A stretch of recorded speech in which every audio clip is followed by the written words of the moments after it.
Mr. Morgan. Lad, my client adheres to his plea of not guilty. I see. Thank you. Mr. Sutherland.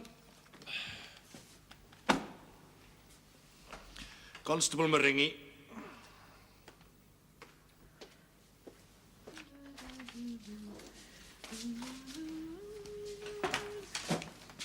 Good morning. Any luck? What? The photos? Oh, not much. But you did see Mr. Pescod? I was there. Well then. What do you expect from a man who's lived all his life north of Glasgow? Now, if it had been a Celtic experience, lad, huh? I see. Anyway, if you ask me, the old man's making too much of it. Well, tell him. What? Tell him. Catch me.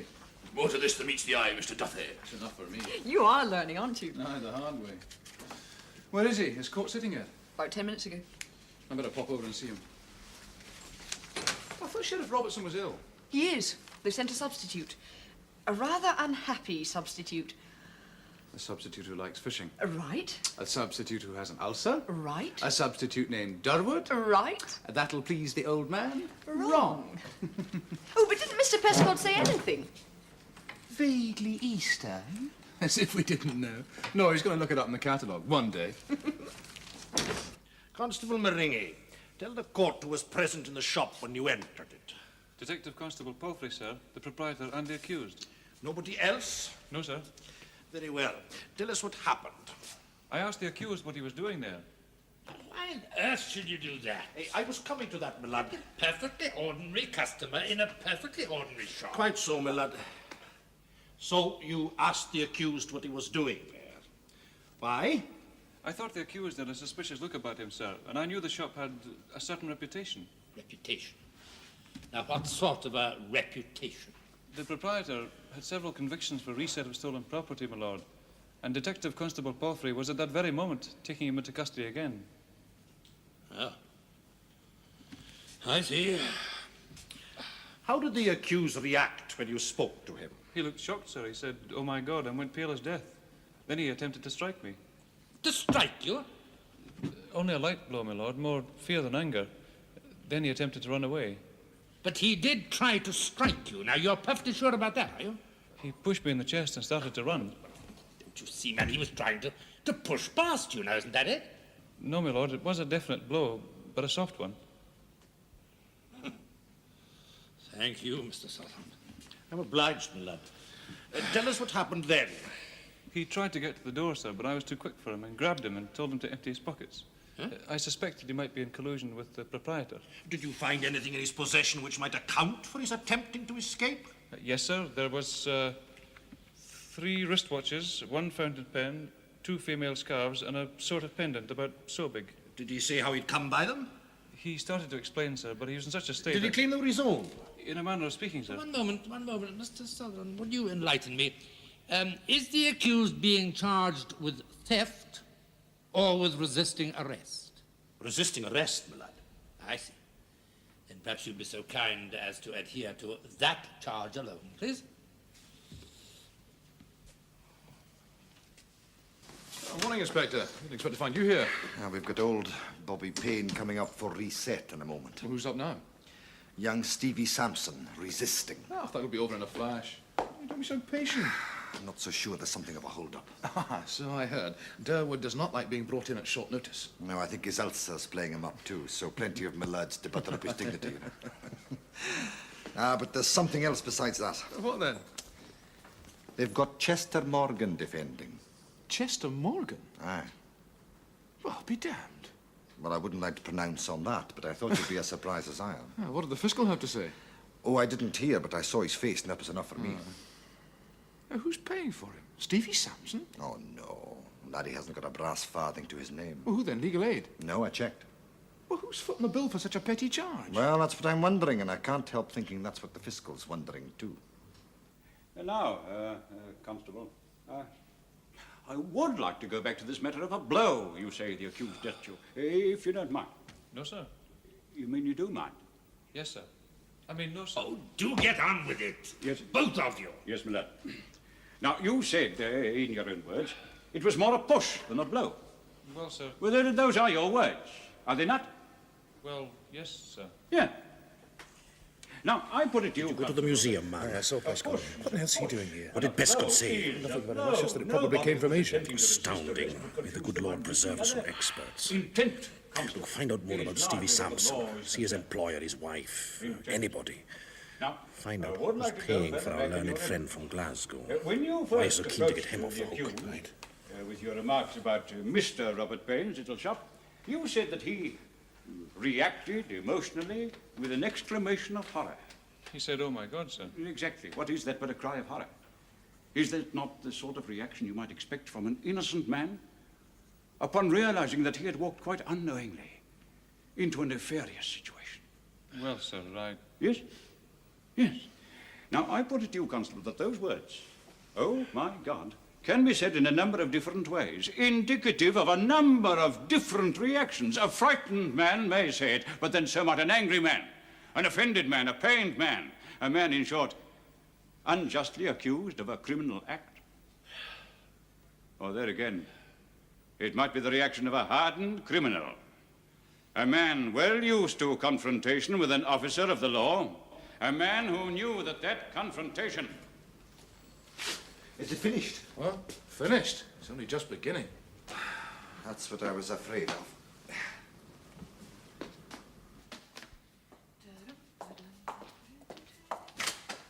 That was quick. What? I said that was quick. What do you think a bloke like Chester Morgan costs? Well, if you need a solicitor, I'm sure one of our local colleagues could do the job just as well. Sure, but it's not one of our local colleagues and his hind legs down there in the court. What? He's down there in the court, Chester Morgan. Oh, have I missed something? Rape, murder, piracy and... resisting arrest? You've got to be joking. Far from it. Mr. Sutherland's not too happy. I'm not surprised. He'll have to work for his living. How can Stevie Sampson afford a fella like Chester Morgan? Must cost a fortune. Oh, I don't know. I'm sure you can afford to buy and sell him on your salary. Oh, yes. Have enough left over to buy you a meal. Thanks very much. I'd love to. What? Say 1 o'clock? I've got to go down to the quay. 1:15 in the pub. Is that the best you can do? 1:15 in the pub. Last of the big spenders.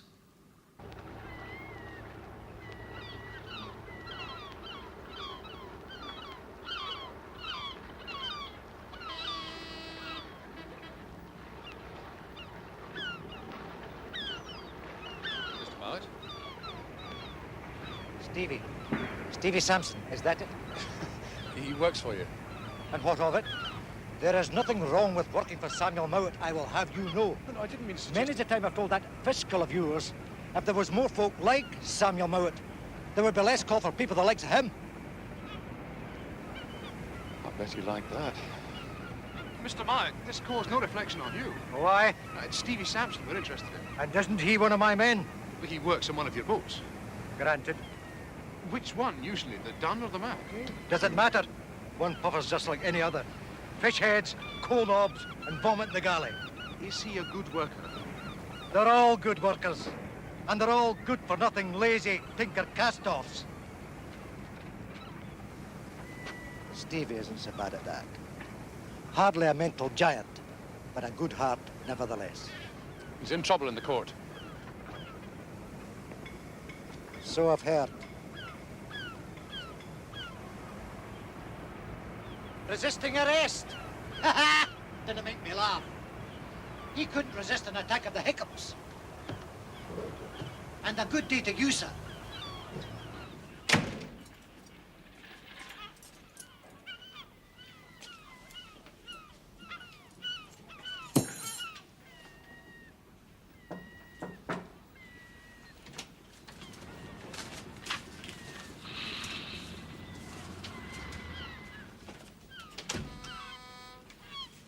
I'm afraid the evidence is fairly strong. Then more fool he. Well, has he ever been in trouble with you before? He is not in trouble with me now. No, quite. What about the rest of the crew? No. Well, has there been any thieving or anything like that? Thieving? But anything? Never. When he was picked up in Bobby Payne's pawn shop, he had a pocket full of watches. Ah, you can pick up that sort of stuff in Glasgow for nothing. For money? Did he have money? Man, you don't need money for such baubles. You can buy them for nail parings. And there was something else, an antique pendant. He couldn't buy that with parings. Aye? Well, maybe it was a wee present for his wife. Does he give presents to his wife? Don't we all? Could I have a word with the skipper of the last coaster he was on? I believe it was the Dun. What? Is he in trouble too? No, not at all. I'd just like a word with him about Stevie. I could go down and see him now. I notice the Dun's tied up here. I will show you something.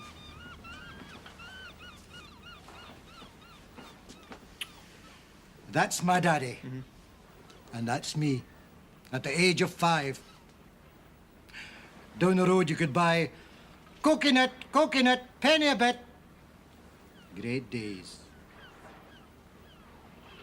And you're asking me about Stevie. My daddy used to say, under the skin of ceaseless industry, there sometimes beats a heart of quiet despair. Aye, well, that's Stevie Sampson, all right. Aye. What about Captain Keith? I could go down to the Dun now. You'll be in this office at 2 o'clock this afternoon. Thank you. But you will not be welcome. There's more to this than meets the eye. But what, Fiscal? A few stolen articles, probably from his shipmates. He's hard up for the rent, so he pays a visit to Bobby Payne's Emporium. What's more in it than that? Well, for one thing, nobody's complained that he has stolen anything, least of all his shipmates. And for another, there's this pendant. Oh, that. Probably got that from a Christmas cracker. Quite some Christmas cracker. Do you notice there's something missing? Apart from the rightful owner? It needs a chain to go through that ring. Eastern. It would be worn on the brow. The women would. Ma had suggested he bought it to give to his wife. But he didn't give it to her, did he? When was Sampson last in Glasgow? The Tuesday before he was arrested, sir. So he'll be back here by the Thursday at the latest. They were late. Huh? They were late getting back several hours. But he still had until the Saturday to give it to her. He didn't, did he? On the Saturday, he's arrested with a thing in his pocket. This. Worth what? Oh, not much. Not according to the photographs, I agree. No more news from Pesca yet, I suppose. No, he's looked it up in a catalogue now. He's consulting an assessor. Well, I'm willing to bet that he'll say that a thing like that wouldn't be found in any Christmas cracker or Stevie Sampson's wage packet. Must be others involved. Who? Samuel Mowat, his employer. Oh, no, we all know Sam Mowat. Well, we'd need someone like that to foot Morgan's bill. I'm going down to his office this afternoon to see Captain Keith. No, you're not. You're taking over for me in court. I am? I'll go. I still think you're making a mountain out of nothing. Well, you said yourself it didn't make sense. Aye, that was about Morgan. Well, so's this. Now, keep it going as long as possible. We must find out why they've engaged Morgan, whoever they are. That was certainly a foolish thing to do. Without him, the whole thing would have been over and forgotten about by now. Exactly. Now, if possible, try to get an adjournment. Oh, the sheriff won't like that. Charm him, Mr. Duthie. Charm him. Until tomorrow morning, eh? That'll give us time to find out what Stevie Sampson's friends are afraid of. Well, I don't know, Fiscal. It strikes me that if you don't pick him up this time, then you'll easily pick him up again if you need him. Oh, I'm not so sure. I have a feeling that once Sampson gets out of that dock, he'll be gone for keeps. His rich friends will see to that. Hang on until we find out what's going on. How do I do that? I've got nothing positive to work on. Invent something. Never on my ship. What, John? Aye, drown it. Never? Not once? No, not even once. Well, there's my dilemma, gentlemen. Because if he hasn't been stealing from his shipmates, where did he get those things from? Slange. Aye, Slange. Now, what's his story? Oh, they belong to his friends. Cheap Hong Kong watches, some female scarves. Odd possessions for the crew of a coaster, eh? Aye. Have you spoken to the rest of the crew? Well, that's why I came here to see you. Apart from the dram, of course. Who could have given them those things? Anybody. You know what sailors are for collecting rubbish. Well, if they're sailing around the world, I agree, but not if they're plying between here and Glasgow every 10 days. Everybody's got a Hong Kong watch somewhere. I've got one myself. But not a jewelled pendant worth £400 or £500, see? My deputy mentioned it to you, I believe, Samuel. Aye, but for God's sake, he didn't mention the value. Are you sure about that, man? An expert assessor is, aye. And what did Sampson say to that? Oh, it belonged to his friends, it belonged to his mother. Oh, he doesn't know where he got it from. Aye. But you'll be getting the truth out of him. Oh, aye, I dare say we will. But I don't think the truth's got much to do with Stevie Sampson. I think he's just covering up for somebody. Now, Constable Marengi, I'd like to go back over the evidence of the arrest. Oh, Mr. Duthie, do you really think that's necessary? Yes, my lord, I believe it is. I believe the exclamation the accused uttered when apprehended is open to one interpretation and one interpretation only, as I intend to show the court. Well, heaven alone knows how you're going to do that, but go ahead. Thank you, my lord. Now, Constable, when you approach the accused, you say that... Look at it this way. Out of nowhere comes this very costly lawyer from Glasgow to get him off. Now, why? Who's paid for him? Hmm? I have no idea. No idea? None at all. Captain Keith? It's no use asking me. Well, no, I didn't think there was, but you never know. There is one thing you could help me with. Oh, aye, and what's that? Why was the Dun late coming home on the last trip? And for all those reasons, I propose that the exclamation, "Oh my God," was uttered by the accused in guilt at knowing what he had concealed about his person. Now, is that not so? I object. It's already been established that the prosecution is not charging the accused with theft. It's no concern of the court what the accused had on his person. Quite, Mr. Morgan. I thank you. Mr. Duthie, I am constrained to warn you that you are simply weakening your own case with these repeated diversions. Yes, my lord. Now, listen you to me. There is nothing wrong with the Dun. That's what you think. A new engine wouldn't go amiss for a start. You had engine trouble? Aye, plenty. We had to reduce speed. She's old. She can't stand the buffeting anymore. Pay no attention, John. The man's demented. There is nothing wrong with the Dun that a new skipper wouldn't cure. Well, get yourself a bloody new skipper then. If you can. Gentlemen. The question of the long return trip may be important. You see, if Sampson didn't acquire those articles in Glasgow, he may have got them on the trip home. What? A £400 pendant? It does rather stick in the throat, doesn't it? But I trust that neither of you will have any objection if the police talk to your crew. No. Captain Keith? No. Good. Because if those articles didn't belong to Sampson, there must be somebody on the Dun who knew about them. Mr. Duthie, I must put an end to your procrastination. This case has dragged on since 10 o'clock this morning, and we are no further on now than we were then. Either you accept Detective Constable Palfrey's evidence, or you do not. But in either case, you'll not change it by dithering. Now, please go on. Mrs. Sampson, could I have a wee word with you? I said no last time. Didn't do Stevie much good last time. You better come in.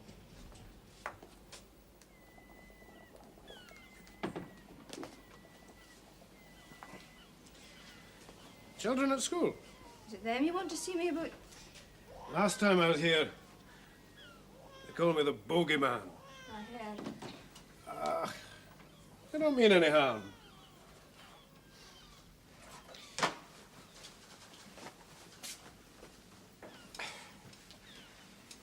It's about Stevie. It would be, wouldn't it? You know he's in court for resisting arrest in Bobby Payne's pawn shop. Do you know what he was doing there? Pawning things. Aye, but they didn't belong to him, did they? 3 wristwatches, a fountain pen, 2 female scarves. They weren't his, were they, Mrs. Sampson? Do you know where he could have got them from? Did he tell you about them himself? Then that's what I see. Ah, no, it's not as easy as that. Most of this stuff is rubbish. A fountain pen, I ask you. He couldn't have expected to get more than a few pennies for the lot. Well then. There was a pendant worth £400. What's it used for? goes round your neck on a chain, only the chain was missing. You haven't seen it, I suppose? Round your neck? What would I want with a chain round my neck? Like a crucifix, is it? No, not all that. Like a medal. Eastern, the Fiscal thinks. Indian, most likely. Indian? Aye. For India? But we could be mistaken. What did Stevie say about it? He said it belonged to a friend. He would. Why do you say that? It would hardly belong to him. Somebody said he was going to give it to you as a gift.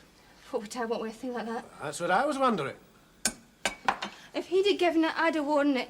Does he often bring you presents from Glasgow? Often on. What sort of things? Is it your business? I'd like to hear. Clothes for the bairns. Scarf for me. Good things. He's a good man. Now, what was he doing with these things in his pockets? Who are his friends? He hasn't any friends. Shipmates. I think he's daft. Give him the dirtiest jobs to do. Then who's he covering up for?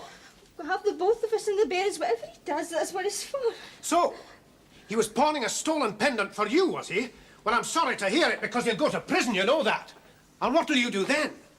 Will you starve, Mrs. Sampson? Will you and your children starve? Do you know about him? His whole life he slaved for us. Then will you not help us to help him? Ask Captain Keith. He may know.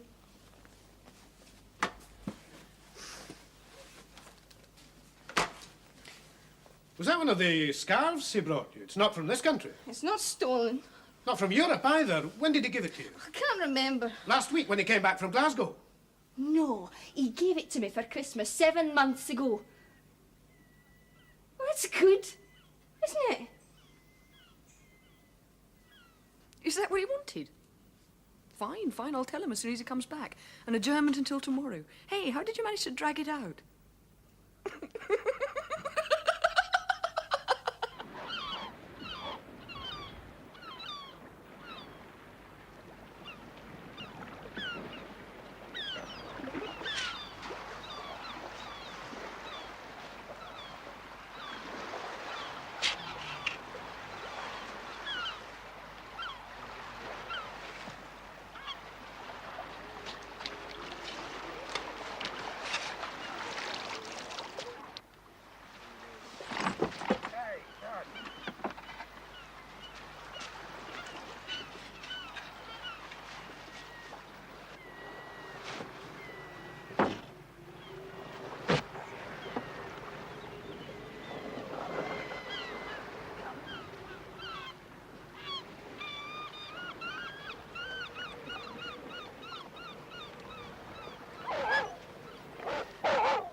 You're not on a charge of theft, Stevie. You are on a charge of resisting arrest.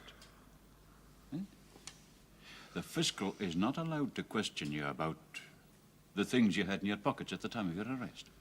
Now, am I making myself clear? Yes, Your Honour. I'm not Your Honour, Stevie. I'm just your solicitor, nothing more than that, all right? Yes, sir. Right. Now, you would do your case no good at all if you were to volunteer information that hadn't got to do with this charge, resisting arrest. Do you understand?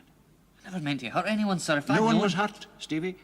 No one was hurt whilst you were allegedly resisting arrest. Am I not right? Yes, sir. Yeah. All right. I still don't see how that helps us. You don't? An Asian ornament and an Asian on the beach with the other half of the ornament round his neck. With a chain round his neck. You can't be sure. I can't be sure, but I can be cheerful. Look at us, eh? Come on, brighten up. Come on! Half an hour ago we had nothing. Now we've an owner. Go on at this rate, we'll have Mr. Chester Morgan sewn up in a bag yet. You don't really think he's behind it, do you? Not directly, no, but close to. Well, that reminds me, something happened in court this afternoon. I started asking Stevie questions about the things he had in his pocket. And before he could open his mouth, up jumps Mr. Morgan. Well, of course, he's not up for theft, is he? No, but go on. Well, it occurred to me he's not there just to get Stevie off. But to make sure he keeps his mouth shut. Yes. My own thoughts exactly. It's nice to have concurrence no matter how late it comes. Oh, but look, Look, somebody doesn't want Stevie Sampson to talk. Now, why? I mean, does he know about the Asian on the beach? But do we know how he died yet? Well, they're going to phone us through as soon as they've got something. Oh, not now, Gareth. Sorry, Mr. Sutherland, but I'll be lucky to catch the last post as it is. Fiscal, do you mean that Stevie went to the beach 10 miles away, saw the poor dead Asian, tore the thing off from round his neck and tramped back here to sell it? No, I don't mean any such thing. Oh, sorry. What sort of word is this? You've got 3 L's in faithfully. Oh. Well, the key must have stuck. Well, there's a limit even to my faithfulness. Please do it again. I'm sorry.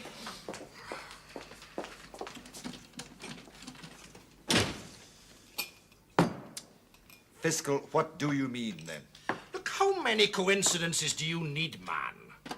I mean, the Asian and the pendant came off the dun. I assume Captain Keith can carry passengers if he wants to. God help them if he does. Or he could have been a member of the crew. Well, then what's his body doing on that stretch of the coast? It's miles out the Dun's way. She was 6 hours late coming home. Yeah, but Keith told you the engine wasn't up to it. So he dumped the body out at sea. Oh, now, wait a minute. You've gone from resisting arrest to the green eye of the little yellow god to a murder at sea all in the space of half a day. It's too much for me. No, it needn't be murder. Exactly. It could be anything from accident to suicide. Or it could be a failed attempt on the record for swimming the Irish Sea. That's why we're waiting for the medical report. Well, there's a very easy way of finding out if Captain Keith brought a passenger back from Glasgow or not. How? I can ask him. Well, you'd better start asking then. Slams you. Look, hold it that murdered laggard back, eh, Fiscal? Aye. There you are. I honestly think that Stevie Sampson is capable of murder. Anyone is capable of murder given the right circumstances. I'll admit that Stevie Sampson strikes me as being a little less capable than most. I put him through. It is.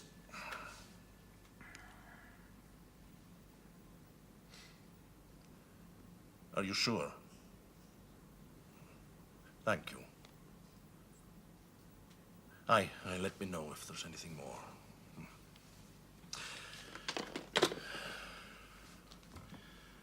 That complicates matters, I'm afraid.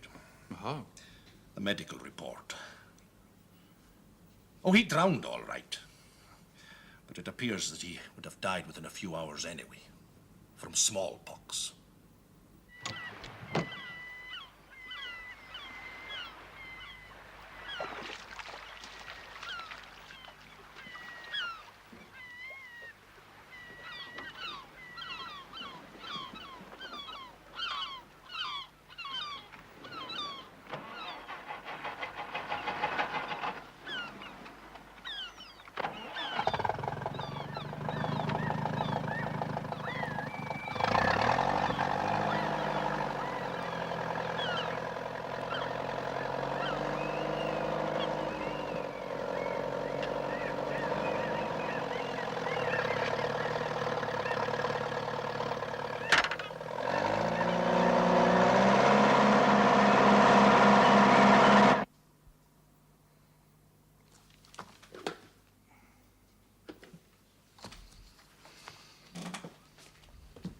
Miss Russell?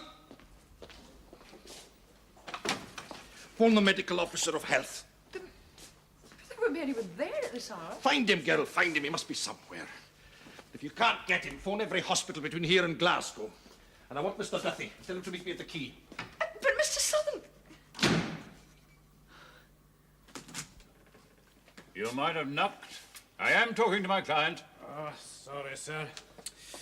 Forgot you were here. All right, Stevie. See you in the morning.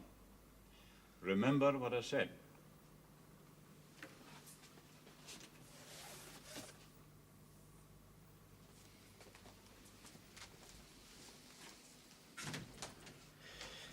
For better or for worse, it's your supper.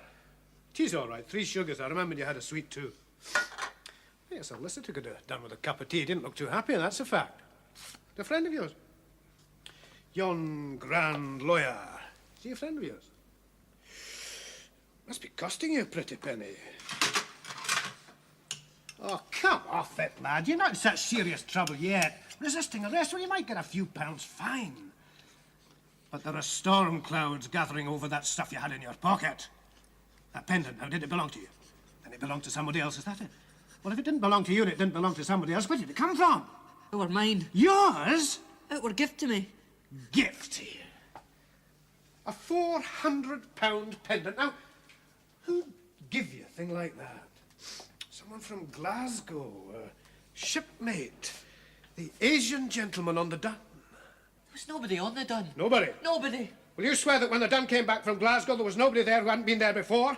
A passenger, a shipmate, a stowaway? No. That Asian gentleman with the ornament round his neck? No. All right, lad, that's what your captain says. You're in good company. It were mine. He said I could sell it. Who? A friend. Said that you could sell it for him? No, for me and my bairns. He'd have taken the money off you. No. He would have. And those presents that you brought your wife, did he give you those too? I thought I could bring him his supper. Ah, well, why not? It'll be better than what I brought him. Now try and talk some sense into him. Somebody on that ship gave him the pendant. And if he's not careful, he'll find he's hung the chain around his own neck.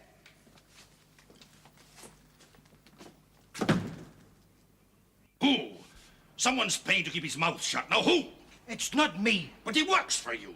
His whole life is divided between your ships and his cottage. His friends are your employees. You must have some ideas. How he spends his spare time is not my concern. God knows what that riffraff got up to when they're in Glasgow. Must I be responsible to you for every minute of their stinking lives? But you would know. No, John. Because I am their employer, not their friend. And I know nothing but what they choose to tell me. So you still say that the Dun carried no passengers? You've seen the log. I didn't make any detours on the trip home. The log, man, the log. Oh, it's not the Bible. No, but it's all you have to go on. Then, Samuel, I shall have to have your ship searched. No? Tonight. You could wait till the morning. By 10 o'clock in the morning, I'll have lost the only contact I've got. You don't have a search warrant. I don't need one if you've got nothing to hide.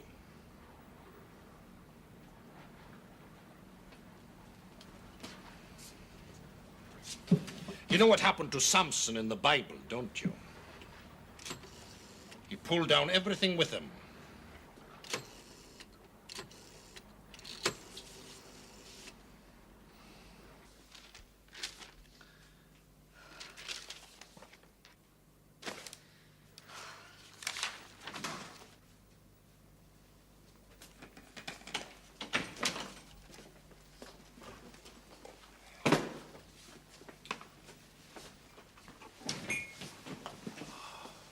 Well? Well, would have helped fine if we'd known what we've been looking for. Traces of the Asian gentleman, Sergeant. Oh, Mr. Sutherland, I got the medical officer of health as you asked. There have been 2 cases of smallpox within the last 24 hours, apart from the body. 2 cases? Within 5 miles of one another. One's a farmer from Ardnacleash, the other a Pakistani, found in a deserted road. Pakistani? Where is the photograph of the pendant? Oh, I'll put it in here.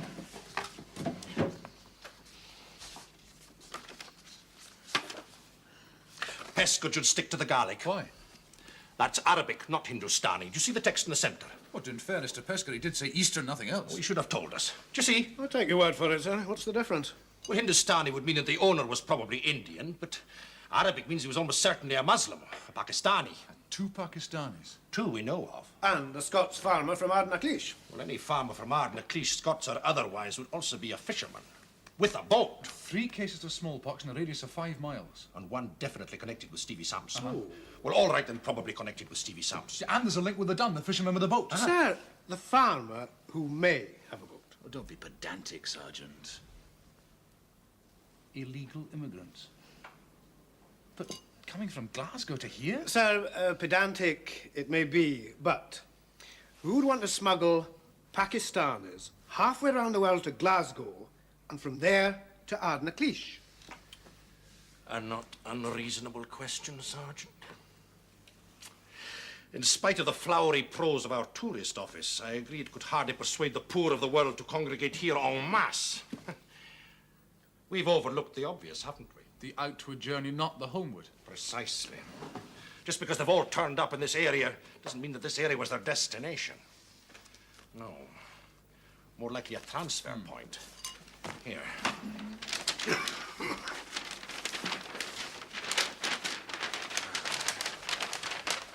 Now, a ship from the continent, a trawler, say, stands off the coast, near here, near Ardnacleash. They wait for as long as it takes, and the transfer at sea would be difficult as well as dangerous. There might be a delay. I mean, a fishery vessel might spot them. No, too dangerous. They put ashore here. And then get transferred to the Dun by a small boat. Well, it makes sense, but does it fit the facts? It's 128 miles by sea, Glendoran to Greenock. Average cruising speed of a vessel of the Duns class, 8 knots. I've been checking with the harbour master, sir. Commendable, Sergeant, most commendable. Where's the log? Oh, here. The harbour master would expect the voyage to take 16 hours at this time of the year, given good weather. Glendoran, 5, Greenock, 3:50. 23 hours, near enough. And the weather? Fair all the way. Well, more than 6 hours to account for. What was that cruising speed again? 8 knots. Well, 3 hours each way. No. Say 2 to allow for the rendezvous and the manoeuvring. So, 2 hours steady steaming at 8 knots. Could easily take it to... It does seem to fit, sir. It does indeed, Sergeant. Hello? Look, get back to your harbour master. I want a comprehensive breakdown of winds and currents. We must tie down the movement of the body with the movement of the Dun conclusively. I mean, I'm without afraid that, not. there's no... What? That body couldn't have come from the Dun. Why not? That was the doctor. The body had been submerged, but only for a couple of hours. Now, look at the map. See, the Dun couldn't get in closer than that. I can't see a body being washed ashore in under, what, half a day, no matter what wind or current. Good. What? Well, you said it yourself. The farmer with the small boat. That Asian was never aboard the Dun. They were taking him out to it. It's reasonable to assume he was the leader and was handling the arrangements. And when they saw how sick he was, they panicked, threw him overboard. Too close to the shore. Stupid. And somebody removed the pendant from... Charming. I want full statements from the smallpox victim, Sergeant. Comprehensive, complete, irrefutable statements. Sir. Mr. Duthie, we should view the locus first thing in the morning.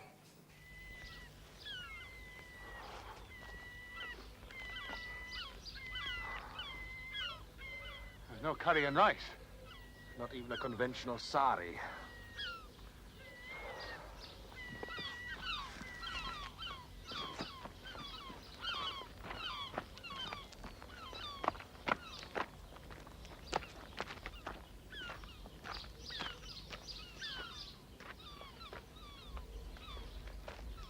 Cigarette packet? Keep it.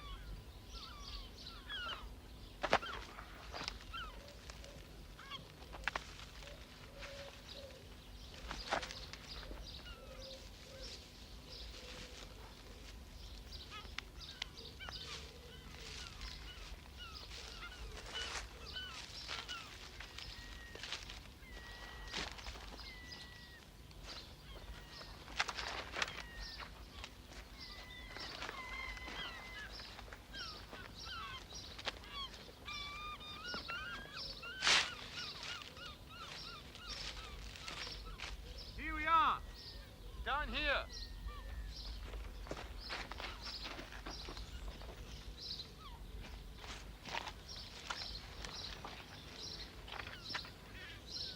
The Star of Bangladesh.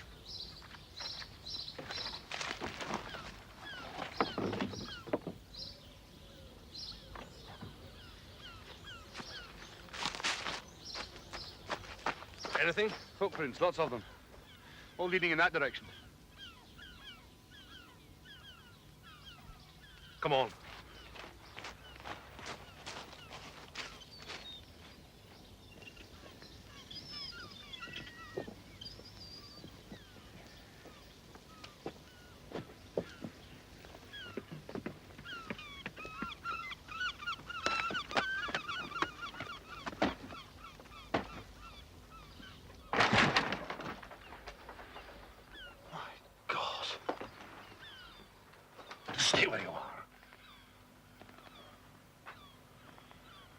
even made the boat.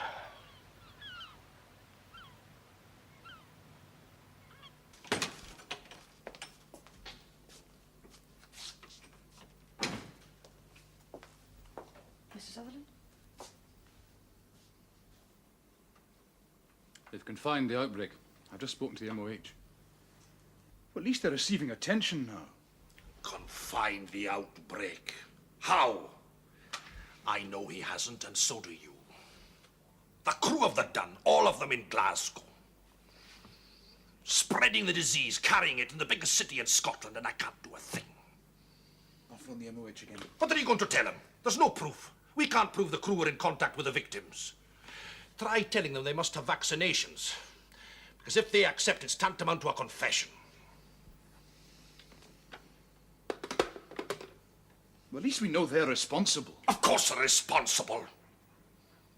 I must have them. I must have them all. The men who are giving the orders and the men who are taking them. They're all responsible. 1945, 46. I was in Nuremberg. It was just a courtroom, except I didn't think to find this on the west coast of Scotland. Sir? Well? They asked me not to go in, sir. I don't have the vaccination for smallpox. I sent a list of questions in. The doctor came out and wrote the replies down. His staff nurse translated. She's from Pakistan herself. My writing isn't of the best. Just read it, please, Sergeant. I have to know. Question. What is your name? Answer, Mohammed Amir. Question, are you a British citizen? Answer, no. Question, how did you arrive in this country? Answer, ship. Question, which ship? Answer, from Amsterdam. The doctor was throwing in a few of his own, sir. Question, when did you last eat? Answer, long time. Question, have you no friends? Answer, many friends. Question, but not in this country. Answer, no, strangers. We sent Ahmed with a note for help. No one came. Ahmed did not come. The doctor told him the man Ahmed was in hospital, sir. Question, do you recognize this? The doctor showed Amir a photograph of the pendant. Answer, it belonged to Tayyib Qasim, who died. We were to sell it and eat. Question, how did Tayyib Qasim die? Answer, in the sea. We saw, we could do nothing. Question, you saw? Answer, Tayyib pushed in the sea. Question, who by? And when I review the evidence we have heard in this case, I am led inescapably to the conclusion that we have been taken right round the world, only to end up where we started from. We have heard from Police Constable Maringi of a blow that wasn't a blow, and a push that wasn't a push. Procurator Fiscal has produced in evidence Hong Kong watches, cheap Indian scarves, and an ornament, which I'm bound to say would look very well at a fancy dress ball, yet which he considers can help him to establish the charge of resisting arrest.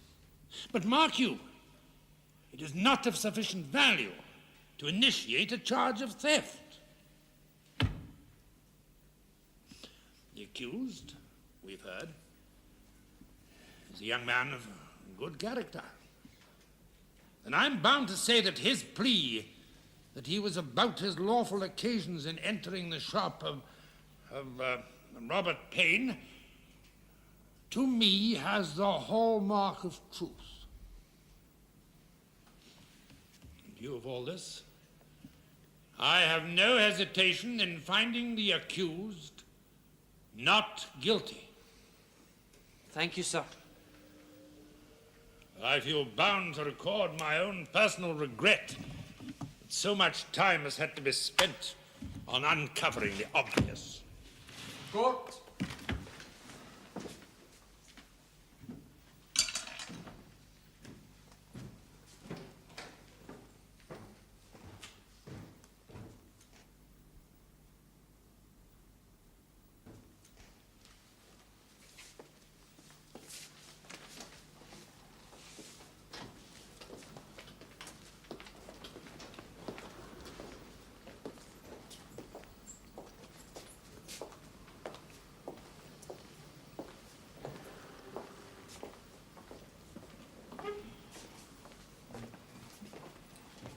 Go, John. That's that, then. Mr. Mowat, I'd be grateful if you came with me to my office. There have been developments in this case. After my lunch, perhaps. I'm a very busy man. No, now. Captain James Keith, I'm arresting you on a charge of murder for the death of Taib Kasim. You're not required to say anything in answer to this charge, but anything you say will be noted and may be used in evidence.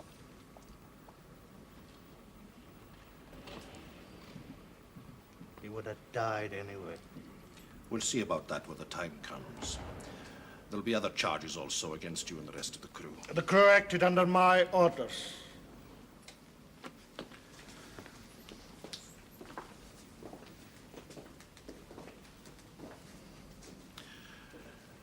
They said that at Nuremberg, too.